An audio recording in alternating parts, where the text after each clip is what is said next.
যেমন সম্রাট আকবরের রাজত্বকালে সেনাবাহিনীদের মধ্যে মনের ভাব প্রশ্নের জন্য একটি ভাষা তৈরি করা হয়েছিল। যেই ভাষাটা নেওয়া হয়েছিল আরবি আর ফারসি থেকে, কিন্তু তার ব্যাকরণ হলো হিন্দি। সেই ভাষাটার নাম হলো উর্দু ভাষা। তদ্রূপ বাংলার বৈষ্ণব সমাজ চিন্তা করলে যদি বাংলায় কথা লিখি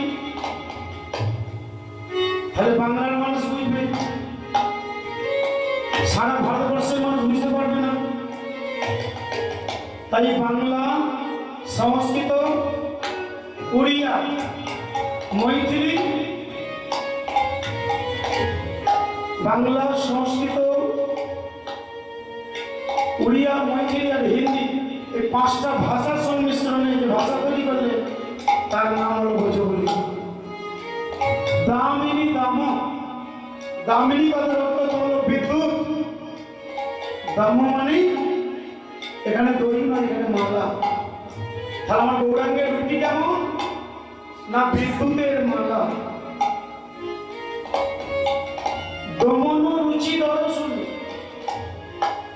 এই সভাটাকে দর্শন করতে গেলে যার অহংকার ছিল যে আমার থেকে সুন্দর এই জগতে আর কেউ না, সেই কামদেব দর্শন করতে এসে দূরে কেউ দরবুকি না, তার গর্ব চূর্ণ বিচূর্ণ হয়ে গেল। তাহলে গৌরাঙ্গের রূপের সঙ্গে কার তুলনা হলো? বিদ্যুতের সঙ্গে। দ্বিতীয় তুলনা কি না সোনফুল।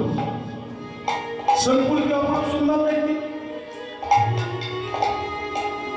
সোনফুলের সঙ্গে তুলনা করলেন কে না কাঞ্চন। সোনফুলের সঙ্গে তুলনা করলেন না গৌরী অঙ্গের তুলনা করলেন, রঙের তুলনা করলেন। বিষ্ণুকে বলছে তুলনা করছিস বটে, দেখি মিলবে না। কারণ ফুলের কি থাকে না কাঁটা পোকা। আমার গৌরাঙ্গের মুখের মধ্যে কাঁটা পোকার কথা। ফুলে কি থাকে? পাঁচটি কাঁটা। পাঁচটি কাঁটা কি? জাতি, বিদ্যা, মহদঞ্চল, রূপ এবং যৌবন, পাঁচটি অহংকার থাকে বাবা। পাঁচটি কাঁটা। কি? কাম, ক্রোধ, লোভ, মদ, মোহ, মাৎসর্য। তাহলে আমাদের হৃদয়টা হলো কুসুম। এই হৃদয় কুসুম গোবিন্দ চরণে অর্পণ করা যায়।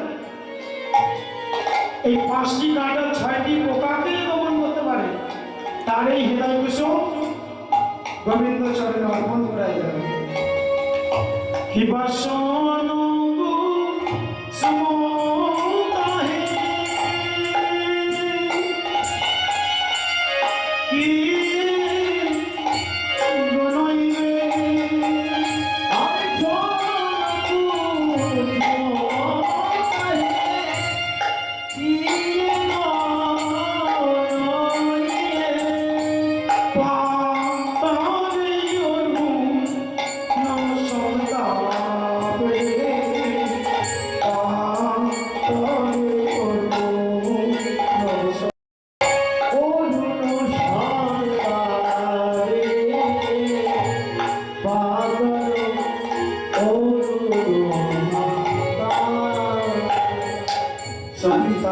আছে রে, আছে রে, আছে প্রভাতের করুণে, সন্তাপ আছে রে, প্রভাতের করুণে, আছে প্রভাতের করুণে, সন্তাপ আছে রে, প্রভাতের করুণে, সন্তাপ আছে গৌরব শিবামে, সন্তাপ আছে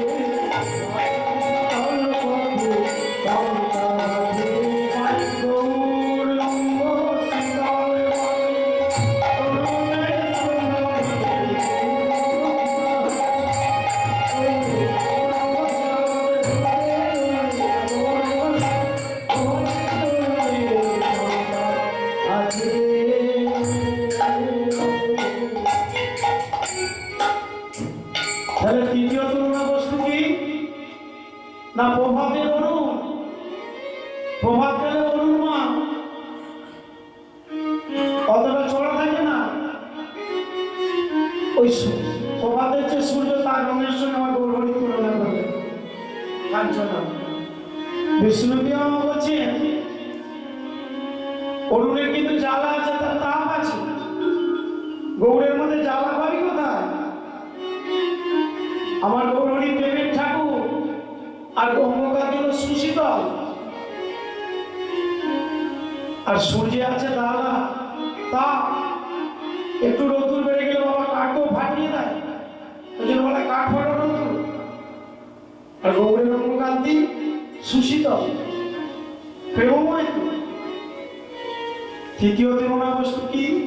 নাম প্রভাতের সূর্য। চতুর্থ তুলনা হে হে সুধা করো মুরছি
সুধাকর মানে মোহাম্মদ চাঁদ।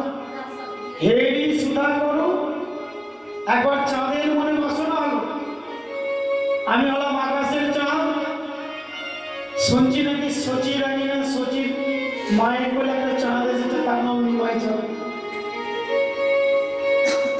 তাই আকাশের চাঁদ দেখতে এলো পাখি না? সচির রাঙিনা সচির বলে যে বাবা নিমাই চাঁদ, তাই হেরি সুধাকর মুরছি চরণ তো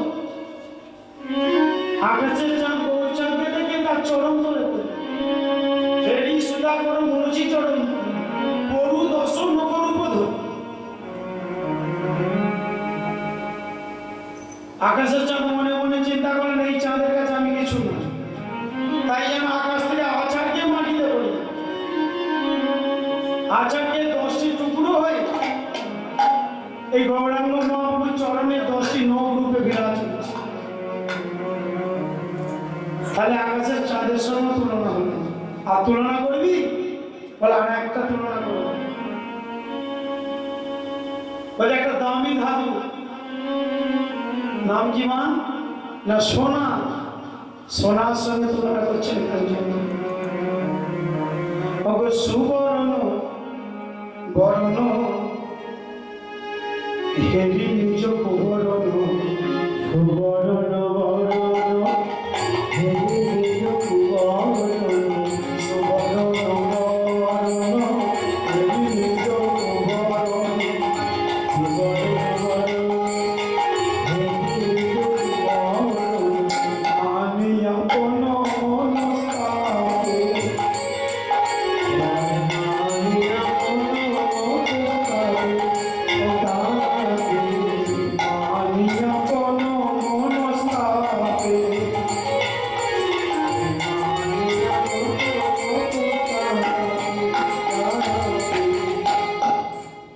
সুবর্ণ বর্ণ হেরি নিজ কুবর্ণ।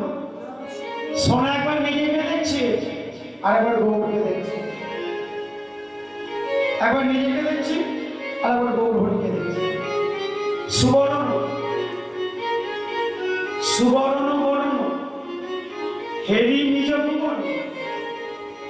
সোনা নিজেকে একবার দেখছে, গৌরকে দেখছি যে আমার নাম সুবর্ণকে রেখেছে, আমি তো গৌর রূপের কাছে কুবর্ণ। সুবর্ণ বর্ণ হেরি নিজ কুবর্ণ মানে সোনা মনে দুঃখ পেল, আপন মনস্তাপে মনে দুঃখ পেয়ে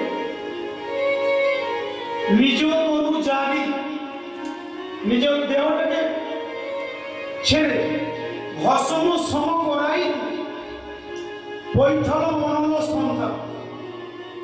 লোক বলে স্যাগড়া সোনা পড়ায়, পদকর্তা বলছেন স্যাগড়া সোনা পড়ায় না, স্যাগড়া সোনা পড়ায় না। সোনা নিজের গৌর রূপের সঙ্গে তুলনা করতে গিয়ে নিজেকে কুবর্ণ মনে করে স্যাগড়াকে অনুরোধ করছিল, স্যাগড়া ভাই তুমি তো আমায় নিয়ে অনেক ব্যবসা করো, আমি গৌর রূপের কাছে আমার যেহেতু তুলনা হবে না, দেহ আমি রাখতে চাই না, তুমি আমায় উড়িয়ে মারো। সুবর্ণ বর্ণ হেরি নিজ কুবর্ণ মানি আপন মনস্তাপে নিজ তনু জারি ভস্ম সমগণাইতে পরিছল অনুসন্ধান।